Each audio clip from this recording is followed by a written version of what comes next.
আমার আজকের recipe baked pasta. 2 table চামচ অলিভ অয়েল, রান্নার তেলও দিতে পারেন, মাঝারি সাইজের একটা পেঁয়াজ, 2 কোয়া রসুন, রসুনটাকে একটু কুচি কুচি করে নিয়েছি।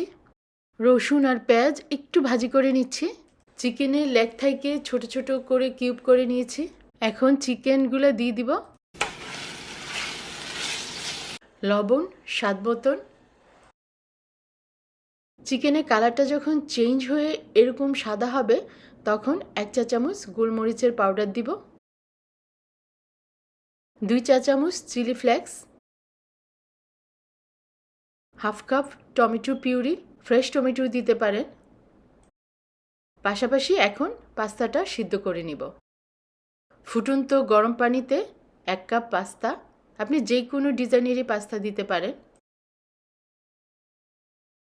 স্বাদ মতন লবণ, শুরুর দিকে একটু নেড়ে দিব, তা না হলে হাঁড়ির সাথে পাস্তা লেগে যেতে পারে।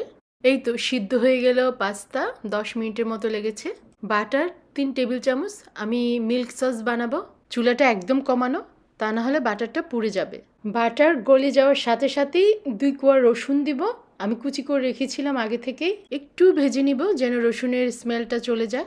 ময়দা 2 টেবিল চামচ, এখন নাড়তেই থাকবো, তা নাহলে কিন্তু ময়দাটা পুড়ে যাবে। দুধ 1.5 কাপ, চুলাটা মিডিয়াম করে দিয়েছি। এভাবে নাড়তেই থাকবো, নাড়া বন্ধ করলে কিন্তু জমে যাবে। এই তো নাড়তে নাড়তে হয়ে গেল, তেমন একটা বেশি সময় লাগেনি। এই তো এই ঘনত্বটা এটা রাখবো।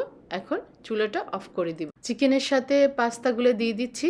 একটু পাস্তা চিকেন মিক্স করে নিই, তারপরে মিল্ক সসটা কখন দিব আমি জানাচ্ছি। যখন চিকেন আর পাস্তা মিক্স হয়ে যাবে তারপরে এই যে বানিয়েছিলাম মিল্ক সসটা এখন দিয়ে দিয়েছি। চুলাটা কমিয়ে 1 মিনিটের মতো এখন রান্না করব। এই তো চিকেন পাস্তা রেডি। এখন কিভাবে বেক করব এইটাই দেখাবো। একটা বল নিয়েছি, বলের মধ্যে পাস্তাগুলো দিয়ে দিচ্ছি। ওভেনটা প্রিহিট করে রেখেছি, আর যদি ওভেন না থাকে তাহলে মাইক্রো ওভেনও করে নিতে পারবেন।